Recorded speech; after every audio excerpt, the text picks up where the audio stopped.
बहुत लोगों को ये कन्फ्यूज़न होता है कि हम अपने मतलब जो पोर्टफोलियो मैं कैसे बनाऊं, कैसे उसको बिल्डअप करूं और अपने टोटल इन्वेस्टमेंट का कितना परसेंट किस कंपनी में स्टॉक में लगाऊं और अपने टोटल इन्वेस्टमेंट का कितना परसेंट मैं किसी सेक्टर में इन्वेस्ट करूं। तो आज मैं हर एक चीज़ इसमें बात करने वाला हूं, इसको फॉलो करिएगा।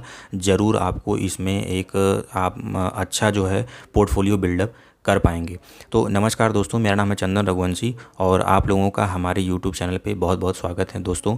तो मैं इसको शुरू करने से पहले आपको बता दूं कि अगर ये आपको वीडियो अगर अच्छा लगता है तो प्लीज़ लाइक करिएगा, शेयर करिएगा। आप जितना ज़्यादा इसको देखेंगे तो ये ज़्यादा से ज़्यादा लोगों को रिकमेंड करेगा और जाएगा। ठीक है, तो मैं पहला अगर मैं बात करता हूँ, पोर्टफोलियो बनाने से पहले आपको ये डिसाइड करना है कि आपका इन्वेस्टमेंट होरिजिन क्या है। हमेशा इन्वेस्टमेंट होरिजिन अगर आप लेके चलते हैं लॉन्ग टर्म के लिए, ठीक है, तो उसमें आपको काफ़ी बेनिफिट मिलेगा। हमेशा लॉन्ग टर्म के लिए प्रेफर करिए रेदर देन शॉर्ट टर्म।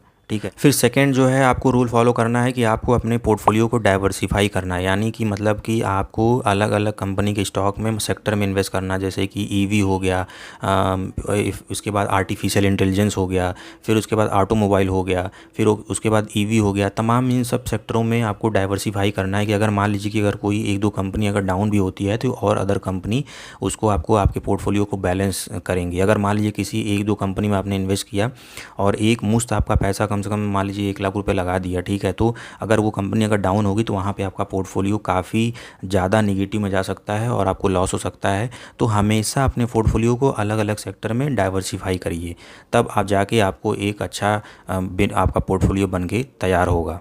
और थर्ड रूल आपको ये फॉलो करना है कि हमें जो है अपना मार्केट कैपिटल हमें डिसाइड करना है कि हमें किस मार्केट कैप में हमें मतलब इन्वेस्ट करना है। जैसे देखिए 3 टाइप के मार्केट कैप होते हैं, एक स्मॉल कैप, मीडियम कैप और लार्ज कैप। मैं आपको बताऊं कि स्मॉल कैप और मीडियम कैप में इसमें वोलेटिलिटी बहुत ज़्यादा होता है, ठीक है, रिस्क होता है। बट एक बार मैं बता दूँ कि इसमें ग्रोथ पोटेंशियल बहुत होता है, क्योंकि इन सब कंपनियों के पास पोटेंशियल बहुत होता है आगे बढ़ने के लिए। तो हमेशा कोशिश करते हैं कि अपने मैनेजमेंट अपने कंपनी प्रोडक्ट सर्विस को लगातार उस पर वो लोग मेहनत करते हैं ताकि वो आगे बढ़े और अपने निवेशकों को अच्छा जो है मुनाफा जो है वो दे पाएँ। ठीक है, लार्ज कैप में क्या होता है कि इसमें वोलेटिलिटी कम होती, स्टेबल होता है, रिस्क थोड़ा कम होता है, ठीक है, तो इसमें जो है ग्रोथ का चांसेस थोड़े कम होते हैं in compare to small cap medium cap. तो कोशिश करिए कि स्मॉल कैप और मीडियम कैप कंपनी ही आप जो है सेलेक्ट करिए। ठीक है, तो इस तरह जो है हमारा एक डाइवर्सिफाई पोर्टफोलियो बनेगा और हमें काफ़ी अच्छा उसमें बेनिफिट मिलेगा। तो ये सब आप चीज़ें जो है रूल को ज़रूर फॉलो करिए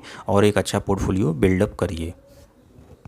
फाइनली अब वो आ गया है कि हमें चौथा रूल हमें मैं बताने वाला हूँ, मतलब ये रूल आपको फॉलो करना है कि आपको अपने पोर्टफोलियो में कितना स्टॉक जो है रखना है। तो मैं यहाँ पे बताऊँगा कि देखिए मैक्सिमम मतलब आप 20 भी रख सकते हैं, बट यहाँ पे एक आइडल नंबर जो है 15 जो है कंपनी के स्टॉक अपने पोर्टफोलियो में रख सकते हैं और ये काफ़ी बैलेंस कर सकता है, आपके रिस्क को काफ़ी ये रिड्यूस करेगा। ठीक है, अब उसके बाद जो है रूल आता है पांचवा कि हमें मतलब किस सेक्टर में कि अपने टोटल इन्वेस्टमेंट का इन्वेस्ट करना चाहिए। तो मैं दोस्तों बता दूं कि 25% आप अपने टोटल इन्वेस्टमेंट का किसी भी सेक्टर में आप इन्वेस्ट कर सकते हैं। इससे आपका पोर्टफोलियो काफ़ी डाइवर्सिफाई होगा, रिस्क को रिड्यूस करेगा और ये आपको एक अच्छा रिटर्न जनरेट करके देगा, बैलेंस रिटर्न आपको जनरेट करके देगा, जहाँ पे आपको नुकसान होने के चांसेस कम रहेंगे। और सिक्स्थ रूल में मैं आपको ये बताऊंगा कि आप अपने टोटल इन्वेस्टमेंट का कितना परसेंट किसी पर्टिकुलर कंपनी के स्टॉक में आप इन्वेस्ट कर सकते हैं। वहाँ पे मैंने स्टॉक मतलब सेक्टर के बारे में बताया था, यहाँ पे मैं एक पर्टिकुलर मतलब जैसे 8 to 10% आप अपने टोटल इन्वेस्टमेंट का किसी कंपनी में स्टॉक में अगर मान लीजिए 15 कंपनी के स्टॉक अगर आप अपने पोर्टफोलियो में रख रहे हैं तो 8 to 10% ही अपने टोटल इन्वेस्टमेंट का किसी कंपनी में इन्वेस्ट करिए। ठीक है, 7 रूल जैसा कि मैंने हमेशा बोला है कि आप प्रॉपर बिजनेस स्टडी करिए।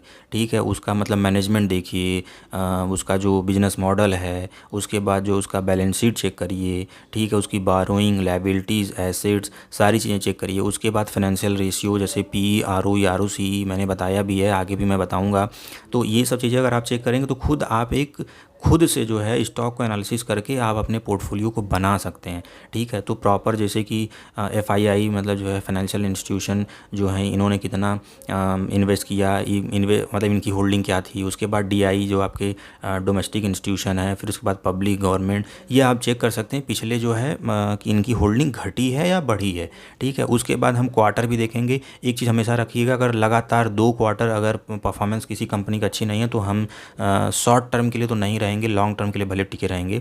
और हमेशा कोशिश करिए कि टेक्निकल में जाइए और देखिए कि पिछले 6 महीना, 1 साल, 3 साल में टेक्निकल का चार्ट क्या है, अप है कि डाउन है। तो ये सब सारी चीज़ें आप चेक करेंगे तो आपको एक, अगर देखिएगा टेक्निकल चार्ट में अगर एक ऊपर का बना हुआ चार्ट है, ठीक है, मतलब अप है, तो वहाँ पे हम कंसीडर करते हैं कि वो स्टॉक कंपनी मतलब एक लॉन्ग टर्म के लिए अच्छा मुनाफा दे सकता है, ठीक है। डेब्ट टू इक्विटी जरूर चेक करिए कि कंपनी कर्जे में है कि मतलब प्रॉफिट में है कि कर्जे में, कितने कर्जे में है, वहाँ से आपको डेब्ट टू इक्विटी आपको पता चल जाएगा। मैंने बताया कि अंडर 1% अगर डेब्ट टू इक्विटी है तो वो अच्छी होती है।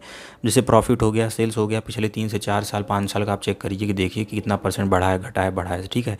तो ये सब पैरामीटर है जो कि आप इसे एनालिसिस करके आप अपना एक अच्छा पोर्टफोलियो बना सकते हैं। तो ये पोर्टफोलियो बनाने से पहले इन सब चीज़ों को कंसिडर करिए। एक सफल निवेशक आप ज़रूर बनेंगे, आप एक अच्छा रिटर्न आप जनरेट कर पाएंगे शेयर मार्केट से। तो इसी तरह वीडियो को जानने के लिए आप चैनल को लाइक कर दीजिए, सब्सक्राइब कर दीजिए। मैंने बताया कि आप जितना ज़्यादा ये वीडियो देखेंगे लोगों तक जाएगा। तो प्लीज़ इस शेयर मतलब इस चैनल को आप जो है सब्सक्राइब कर दीजिए। और मैं फिर जो है एक वीडियो के साथ फिर मिलूँगा। तब तक के लिए आप लोगों का धन्यवाद।